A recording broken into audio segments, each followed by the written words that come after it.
Diodorus Siculus, Introduction to Books XXXII, the last 20 books, XXXII, of the Library of History, begin with the Battle of Ipsus, fought in 301 BCE, and in their original complete form carried the account down to the author's own day, closing with the events of 610 BC, though Diodorus is now held in scant esteem as a historian, in marked contrast to his high repute in the XVIII century, and though his work is admittedly derivative in character, and hence of uneven worth, depending on the reliability of his sources, still the loss sustained by the disappearance of these books is scarcely to be measured in terms of their intrinsic merit. Had they survived intact, they would have given us, as nothing now does, a single, continuous, and detailed narrative of events in the whole Mediterranean world during 2.5 crucial centuries, and a historical perspective that we now sadly lack. As it is, no more than a fraction of the original survives, mostly in brief excerpts or, occasionally, in longer but freely condensed paraphrase. Even these sorry fragments, however, preserve the record of many incidents otherwise unknown or give us a glimpse of historical traditions different from those that were destined to prevail. By far the greater part of the fragments come from the historical anthologies compiled in the X century for Constantine v. Porphyrogenitus, though of the 53 original collections, only 4 are preserved. The Excerpta de Legationibus, peri presbien, de virtutibus et vities, peri aretes kai kacies, de insidiis peri epibulon ceta basilion gegenuion, and de sententiis peri gomen, or better, perignomicon apostomizon, each including some passages from Diodorus. Next in importance come the fragments from books XVIII, known as the Eclogae Hoecilianae, and the relatively long extracts from XXXII preserved in the Bibliotheca, or Myrobiblion, of Photius. Finally, there are the miscellaneous fragments drawn from the Church Fathers or from writers of the Byzantine period, of which those found in Georgius and Cellus are the most significant, those from Xerxes the most exotic. These sources preserve or reflect the text of Diodorus with varying degrees of fidelity. The most reliable are the Constantinian collections, as can readily be seen by comparing their excerpts from the surviving books with the original. The procedure followed by the excerptors was quite simple. From the complete text, they selected the passages appropriate to their several rubrics, and these they copied out substantially as they stood, omitting whatever seemed irrelevant to their purpose, with or without careful bridging of the gap, and resorting occasionally to mere paraphrase of the original. As they had little interest in history as such, but only in the lessons of history, they would prefix to each selection no more than a summary indication of the situation, often with scant attention to grammatical nicety. For the reconstruction of the lost books, it is of capital importance that in each of these collections the excerpts invariably appear in proper sequence, according to the original, though unfortunately without indication of the original division into books. The Hoetial fragments are quite different in character and are almost certainly independent of the Constantinian collection. Here, the division by books is indicated, and the selection of material was made along different lines, the primary interest of the editor being in the march of events rather than the isolated exemplum. Above all, there was a keen interest in Sicilian affairs, evidenced in particular by several lengthy passages of considerable historical importance, which in form, however, are clearly summaries of the original account rather than verbatim extract. Unfortunately, the carelessness or ineptitude of the compiler was such that his barbarous style often obscures or even distorts the narrative. Where, as in 22.123, we can set his account of events side by side with a Constantinian passage, it is possible to see how far the distortion has gone, but very often no such control exists. Many of the Phocian fragments are likewise condensations of the original text, as can be seen by comparing the long narrative of the First Servile Revolt, 34, 5.2, 1, 24, with the scattering of parallel passages, Ibid, 24, 48, from the Constantinian collections. Here again the historian must reckon with the possibility of distortion or oversimplification, but there is always at least the compensation that in such summaries we have a complete and connected story, not merely a series of isolated scenes torn from their context.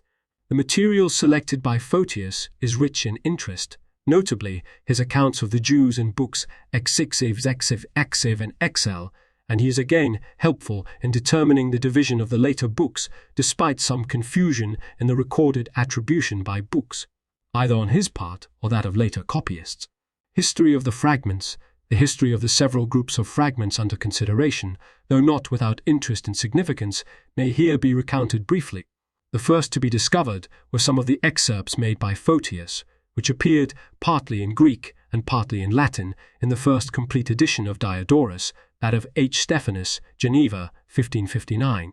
L. Roderman, whose reprint of Stephanus' text with a Latin translation, Hanau, 1604, was to remain for near 150 years. The standard edition of Diodorus included these fragments as given by Stephanus, but also, despite some repetition, added an appendix containing the Phocian excerpts in their entirety. Meanwhile, in 1582, Fulvius Ursinus, Orsino, had published at Antwerp part of the Constantinian Delegationibus. Diodorus included. It is hard not to believe that Roderman knew of this edition, especially since he gave some assistance to Hoeschel when the latter published the rest of the collection under the title Eclogae Legationum at Augsburg in 1603. But whatever the reason for his oversight, Roderman failed to include these fragments in his edition, and it remained for Wesseling to unite them with the full text of Diodorus. As an appendix to his Eclogae Legationum, Hoeschel also published the fragments of Diodorus that are now known by his name. A year later, in substantially the same form, but now accompanied by a Latin translation, a brief commentary, and a list of corrections, they were reprinted by Roderman in his 1604 edition of Diodorus. Hoeschel, in his preface, makes only this statement concerning the fragments. His Corollarium Adidimus Eclogos Librorum Diodori Siculi Amissorum quae codis Ludovici Amissorum quae codis Ludovici Alemanni Florentini Doctus R. Thomson Anglus Mecum Amicae Vid. In the same year, however, he wrote to a friend, commending Roderman qui suam mihi Icenoian kai Eustochian probavit in libro presbian perian cud constabit, cum notas edidero, enunt enim textus, quem vocant imprecious est modo. Since the promised notes never appeared, the exact relationship of the two editors remains an unresolved problem, though Roderman constantly speaks as if he alone were responsible for all the emendations to the text, those that appear in the margin of both editions no less than the ones found only in his notes. As a purely arbitrary solution to the problem I have attributed to both men the marginal emendations, to Hoeschel alone the changes indicated in the text proper, and of course to Roderman alone those that appear only in his commentary. After 1604, no more is heard either of the original manuscript or of Thomson's copy of it. Thus the two editions of 1603 and 1604 have for us the value of manuscripts, and the text of Hoeschel is cited in the critical notes as H, that of Roderman, wherever it shows a significant variant as ed. Rod. In 1634, H. Valesius, Valois, published from a manuscript P.P. purchased in Cyprus for Nicolaus Piresius in 1627, the text of the collection De Virtutibus et Vitis. In the interim, the manuscript was for a while in the hands of Claudius Salmasius, Salmais, who copied parts of it and made many emendations to the text. This copy was discovered by Butner Wobst in the Bibliotheca Nationale, Codex Paracinus 2550, and since time and neglect have caused the Peres manuscript to deteriorate, the copy is not only of some importance for the actual text, but also attests Salmasius's prior claim to many emendations made independently by Valesius and others later. The next important contribution came more than a century later, when Petrus Wesseling produced his Great Edition in 2 folio volumes, Amsterdam, 1746. This edition, which is still fundamental to all students of Diodorus, brought together all of Diodorus that was then known, and Wesseling himself collected and added a number of isolated fragments found in later authors. The Collection de Sententies was discovered by Cardinal Angelo Mai in a Vatican palimpsest, v. and published by him in 1827 in Scriptorum Veterum Nova Collectio e Vaticanis Codicibus Edita, Vol. I. Unfortunately, the chemicals that he used on the manuscript to bring out the original text have wrought serious damage. Nonetheless, Boissevin, by diligent inspection of the manuscript over a period of 5 months, was able to recover numerous true readings where Maui and others had failed.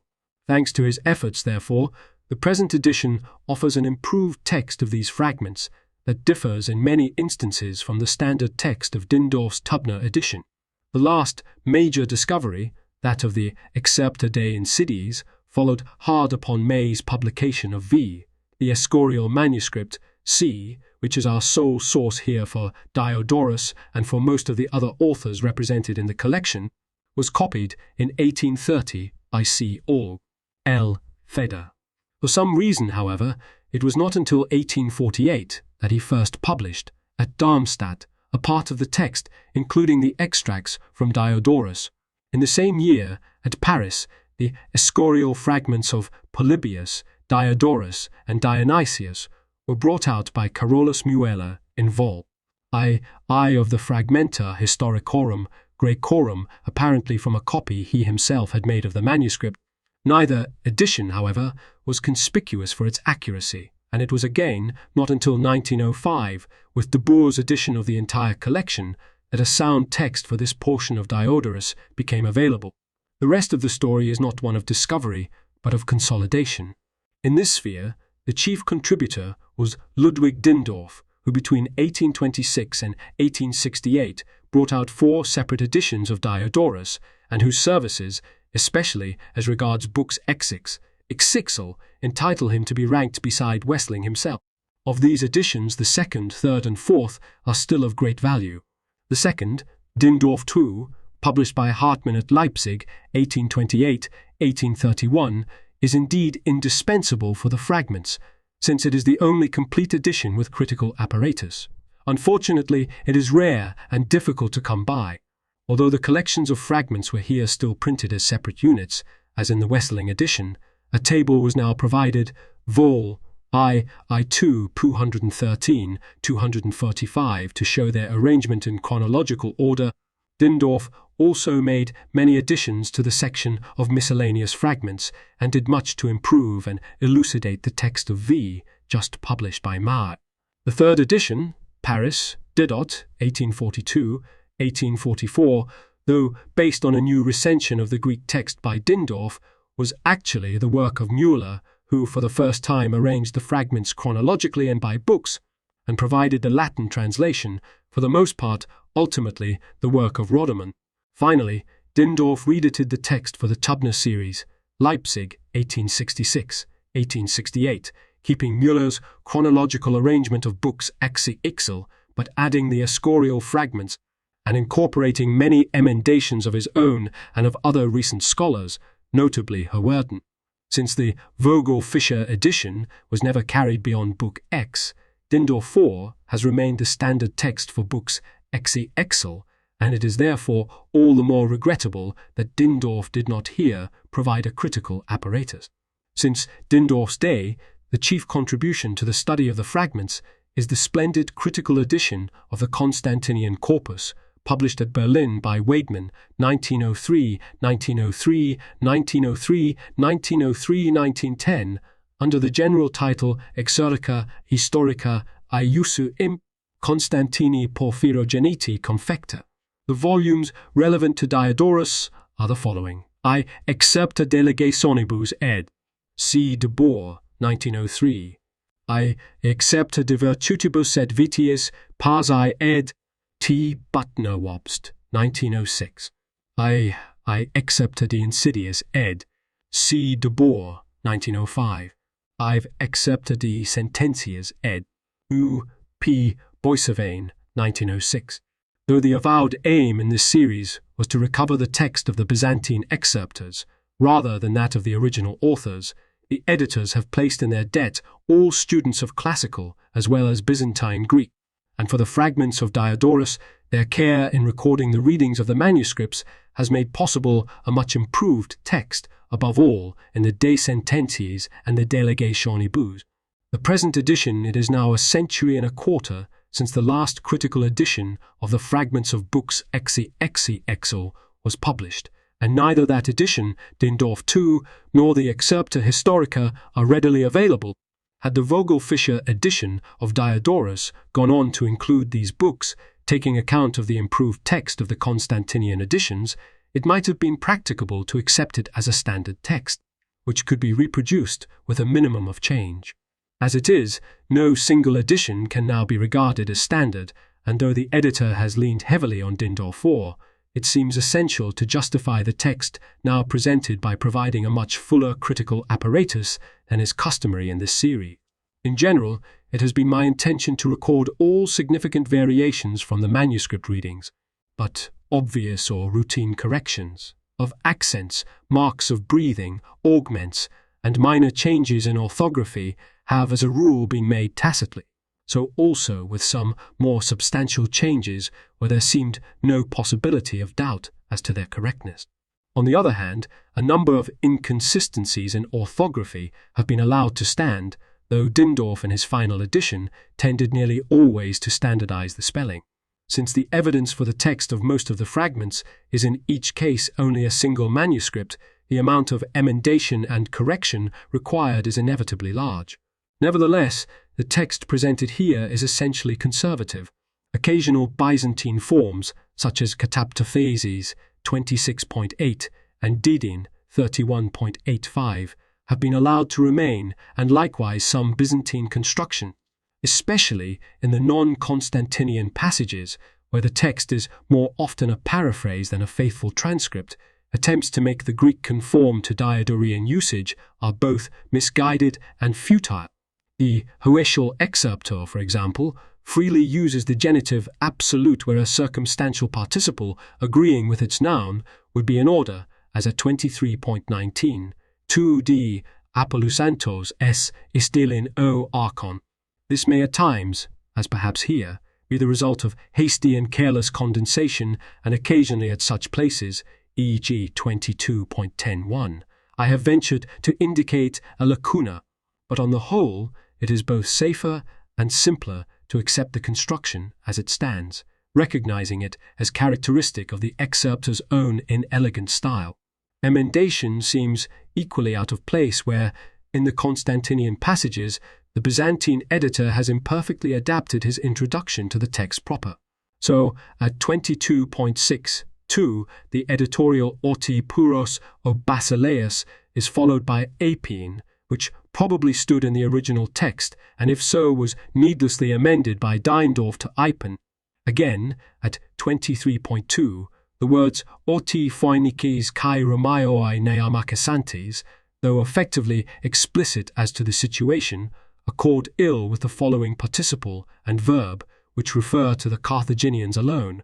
As a final example, we may cite 27.11, Oti oi Carchedonioi, Citodeus, Empesisoi Cacictai ton politon, Ketai ton politon kel.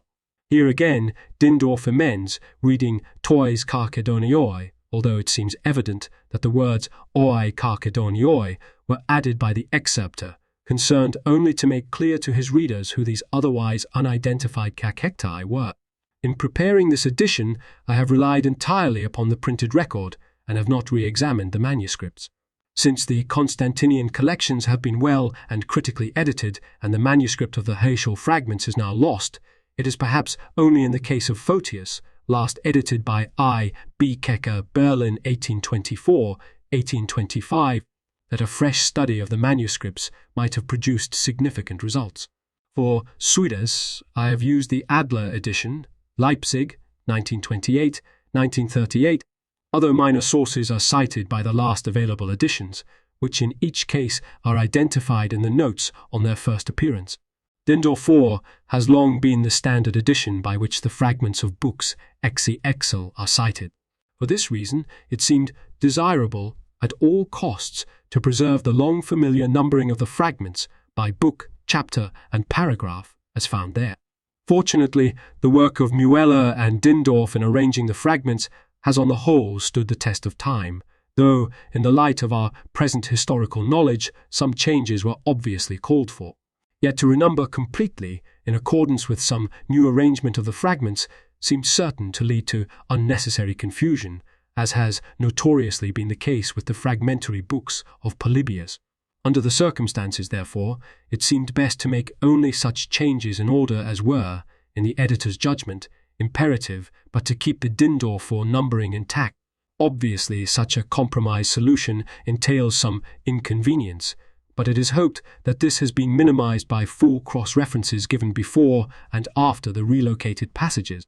An effort has been made to date the fragments as accurately as possible, and where a precise year could not be assigned to a passage, an indication of the possible limits is usually given, either in the margin or in the notes. Diodorus, here as earlier in his work, followed the annalistic pattern, and since the Constantinian excerpts appear to reflect the original order with complete fidelity, it is generally possible to obtain at least approximate dates, even for events not otherwise recorded or for which the other evidence is not decisive.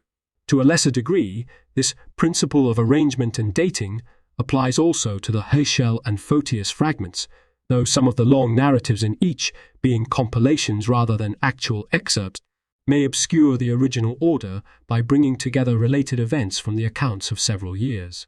A comparison of my marginal dates and the dates given in the Argumenta Librorum of Dindorf will show many changes.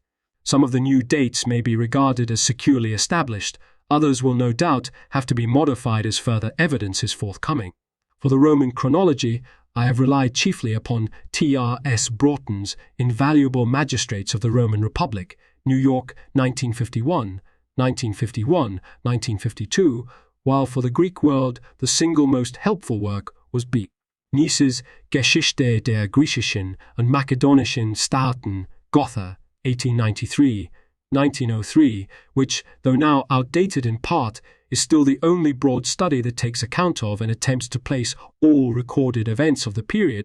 My footnotes, though necessarily more ample than in the earlier volumes of Diodorus in this series, have been kept as brief as possible.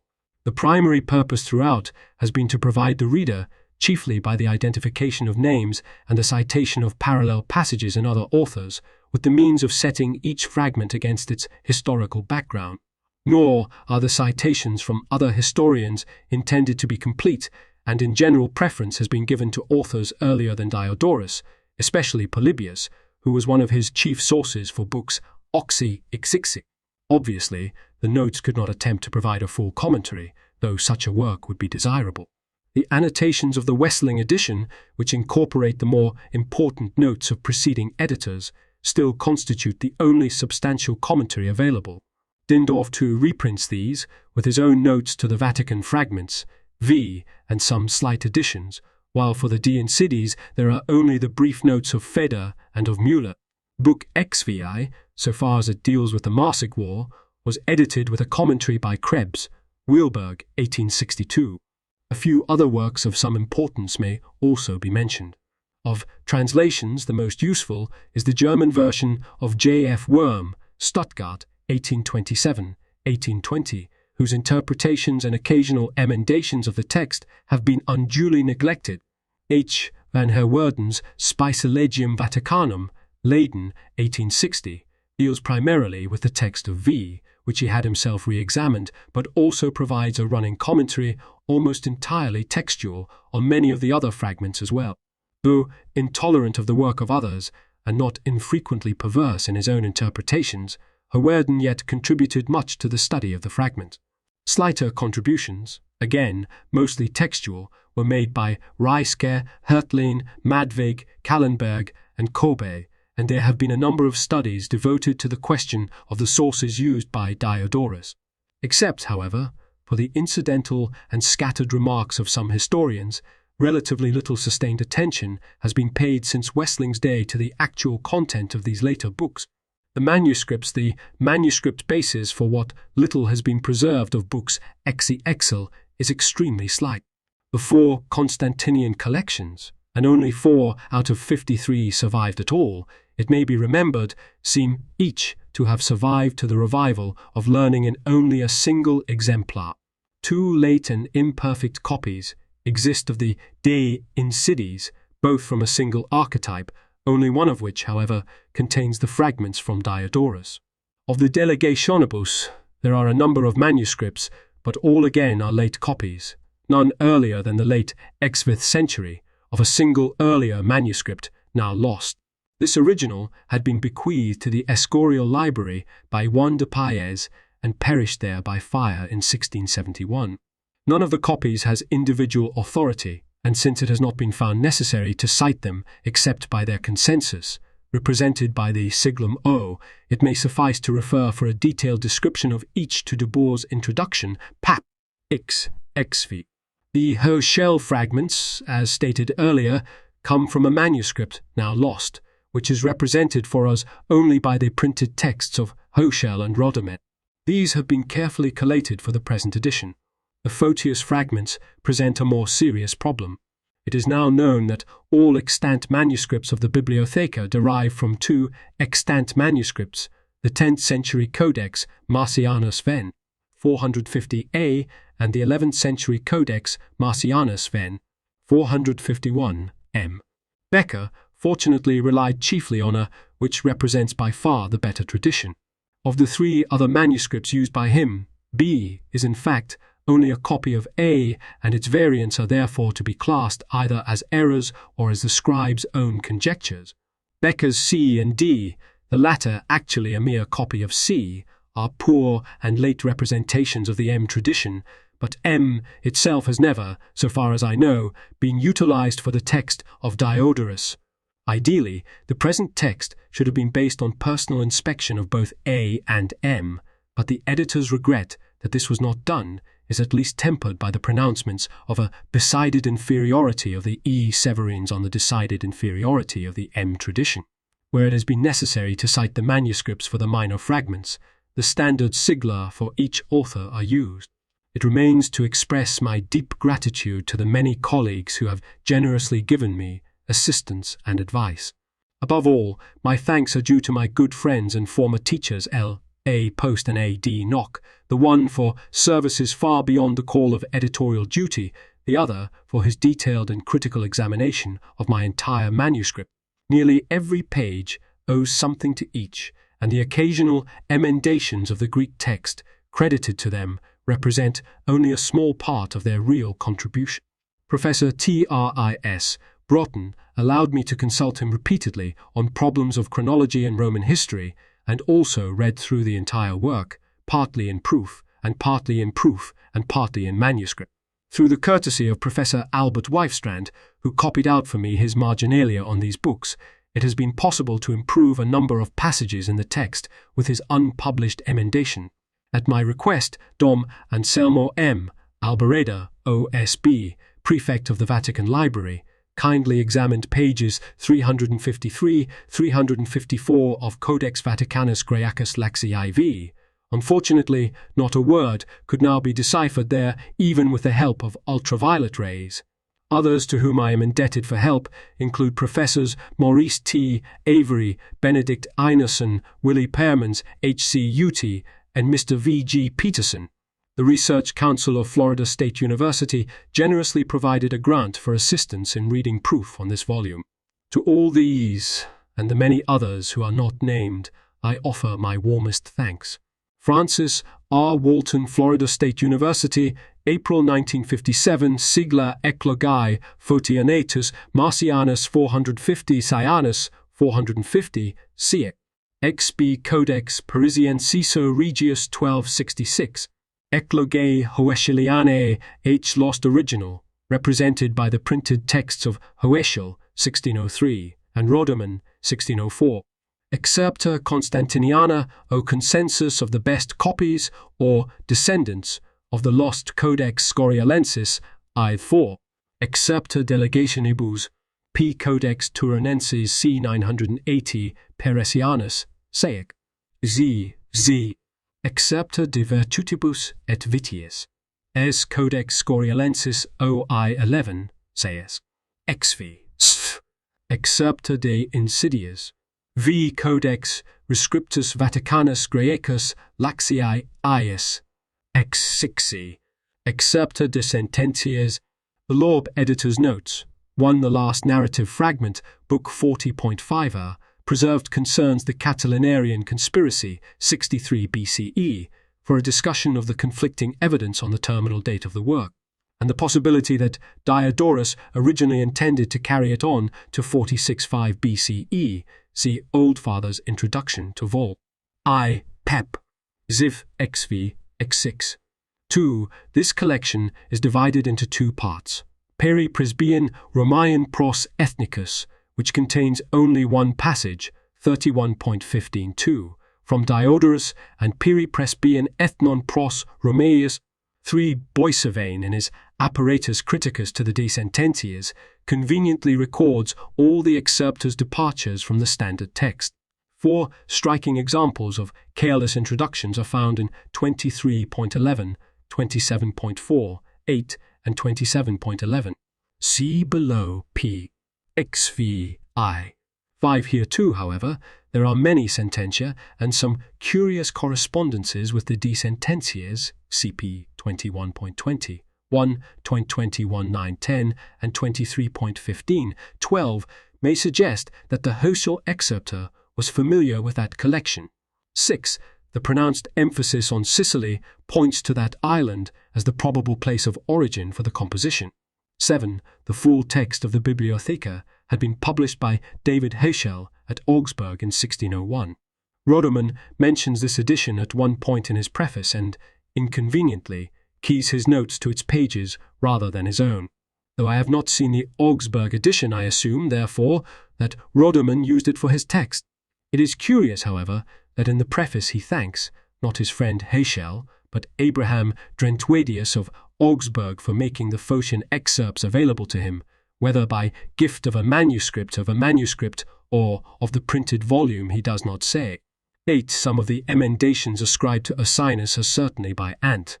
Augustinus, Archbishop of Tarragona, who had had a mise in his own possession, copied and sent to Ursinus with his annotations.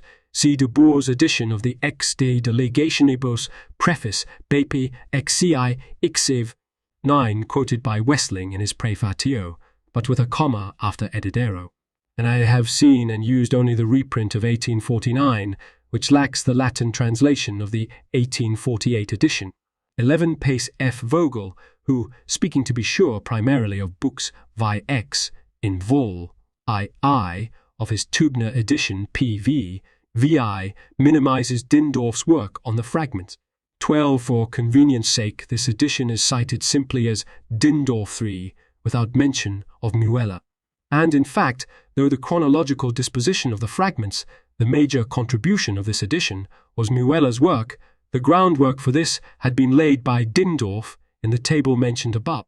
13. The numbering of the fragments is for the most part the same, since the new fragments were generally fitted into place as supplementary chapters, e.g. chap 5 between chap 5 and chap 5 and chap 6, but enough changes were made to make it unsafe to cite by the didot numbers. 14. Becker's Tubner edition of Diodorus, 1853, 1854, though the first to include the Escorial fragments he printed as a separate appendix, gives no critical notes for books XX, XXXII, and has little value. 15. E.g. Messane for Messene, Passim, or Kentorapinon for Kentorapinon, 22.13. 16. E.g. Thalatocratonton side by side with Thalases, 23.21, Camarinas and Camarinas, 23.18.1, Neon and Neon, and variant forms of the name Syracuse, including even Suricosius, and Suricausios together in 21.16.5. 17. Rarely, as twice in 27.7, the critical edition differs from the Vulgate without the fact being noted or explained. In such cases, and wherever else it is uncertain if a given reading was intended by the editor, the reading in question is designated as ed. Butnerwobst, ed.